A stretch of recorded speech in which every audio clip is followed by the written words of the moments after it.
Hello, everyone. It is Felicia Bender, the Practical Numerologist. In this video, we are looking at your last name and how to understand the basic numerology of your last name.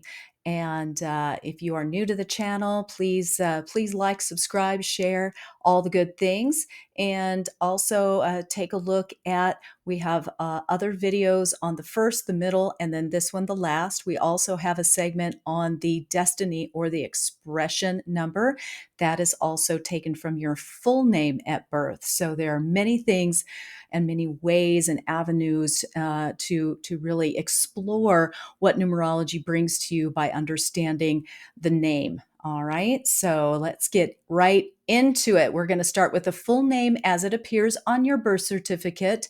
All right, that is always what we're looking at. With the last name, it's usually not a big deal because the last name is usually the last name. The first name can always be an issue, or even the middle name. And yet, the reason I say that we're using the full name as it is on the birth certificate is because we are using Pythagorean numerology. There are other numerologies out there. That is what you're learning today, or this is what you're learning today, Pythagorean. So everything that we do with the name is going to be based on that original name as it appears on your birth certificate. All right. We can go into the intricacies there, but I think for this video, we're just diving right in. Okay. We're not going to do all the disclaimers. And if you have any questions, pop them in the box underneath. Okay. So here is how we are going to translate the letters in your name into numbers. Take a screenshot. I hope you have a pen, paper, something like that. I'm a pen, paper kind of person myself. Nothing compares to that, in my opinion. Neurologically, I think it's also the research shows that do writing with your, with a pen, with a pencil, with a brush, with something, actually, other than your fingers typing on a pad, has a very different way of keying into our neural pathways. Very interesting. I'm always looking at the research, and it's really interesting. And it also, I just know that in terms of journaling, in terms of just writing things down, writing down intentions, writing down your ideas, just has a different way to connect with yourself when you actually write it. All right, I went off on a little tangent there. We're going to go back to the issue at hand. What about the last name in numerology? So write this down if you can. Take a screenshot. This is how you transpose the letters in your name into numbers. All right. The last name. The last name in numerology is it's indicative of your family, right? It's our family name. It's a name that is passed down generation to generation. So this makes logical, rational sense, right? It's about family, your ancestry, inherited traits, from the collective of your family lineage. It is also very much indicates your inner nature, what's underneath it all.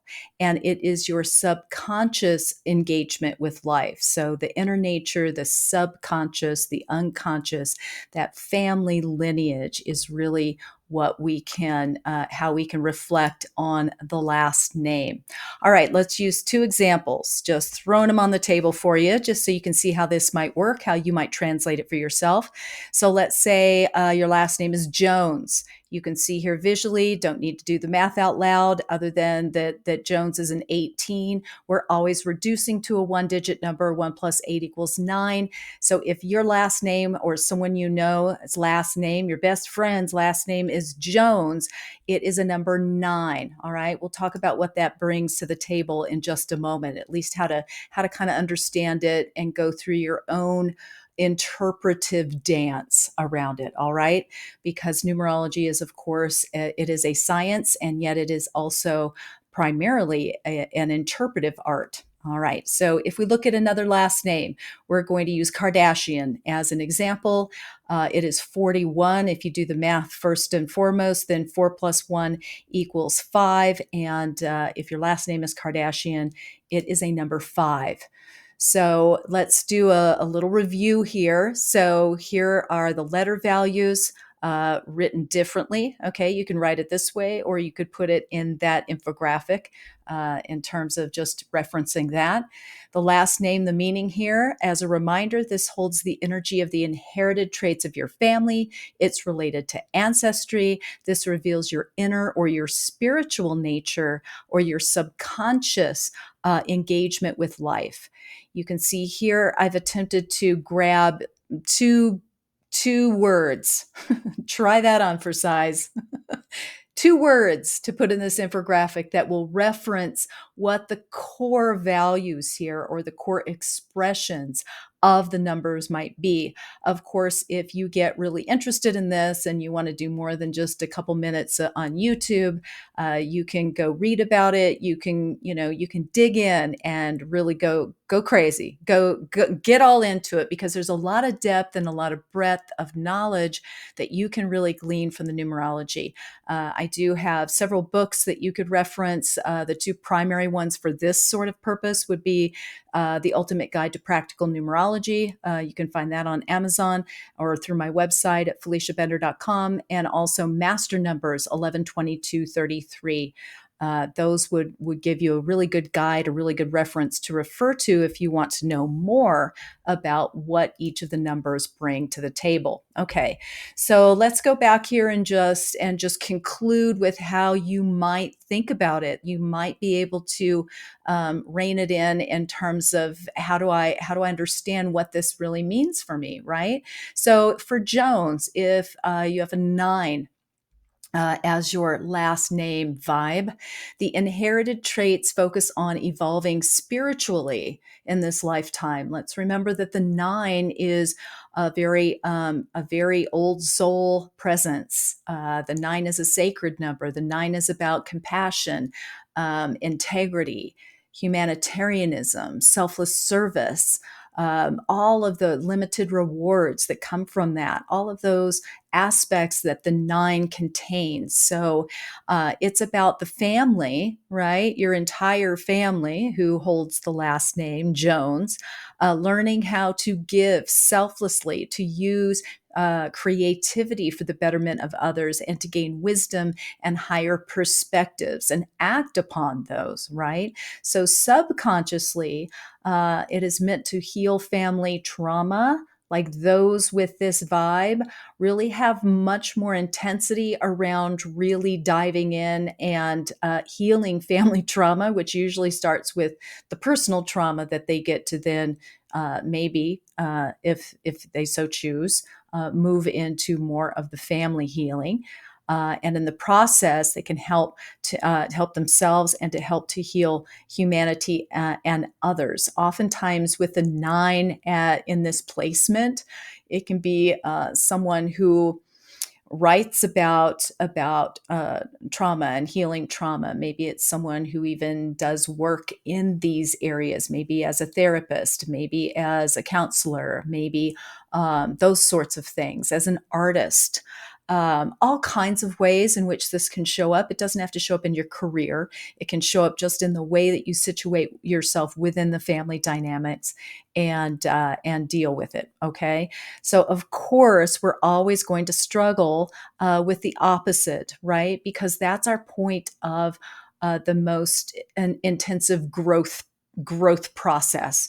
So we'll have no matter what number that we are dealing with, we're going to kind of grapple with the opposing forces. And it's not the negative at all. It's basically really giving you more opportunities to really master this. And so you might get some more challenges in that area as a family. Okay, so let's finish up with the Kardashian name, and that is a number 5. So the inherited traits focus on gaining and using freedoms to assist others to live a fearless and expansive existence.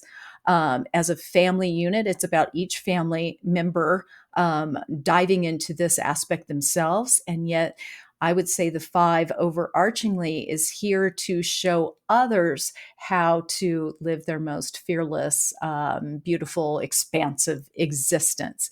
So it's all about the family learning how to rein in self indulgence, be accountable and responsible, and also see the world as their oyster. So subconsciously, I would say I would break this subconscious into two levels. The first level, on the most basic level, it's meant to practice the people who a family who has the last name Kardashian is meant to practice freedom through self-discipline. And oh, sorry, I misspelled through on the slide. You'll excuse me, won't you? You'll you'll give me a pass, a hall pass for that keystroke error. At least you know now that well, I was going to say now you know that this is not an AI generated thing, but AI misspells stuff all the time. So anyway, enjoy a real person here. I am still a real person, so enjoy that while you can. Anyway, level two is the higher spiritual level. I would see with the five in terms of the name is the higher spiritual calling here is for this family to explore their self-actualization through spiritual awareness and practice. It's like the family who like goes through excesses, addictions, that they have a family lineage of what drug addiction, sexual promiscuity, like all of these addictive things that can be through you can trace through the lineage, and they're here to break that up. They are here to heal that. They are here to, yes, be this expansive, vibrant being, and yet not have that excessive, be so excessive and so addictive and so escapist and so superficial in that way. So I would say that that is the overall trajectory on the highest level. If you have a five as your last name number. All right. I hope this was helpful. Take a look. There are the videos on the first name, on the middle name, and you can see what those names bring to the table for you. And there's also an entire playlist section on the destiny or the expression number, and that is taken from the entire name, and that is a placement of one of your core numbers in your numerology chart. So you have that to reference on this channel. And thanks for watching.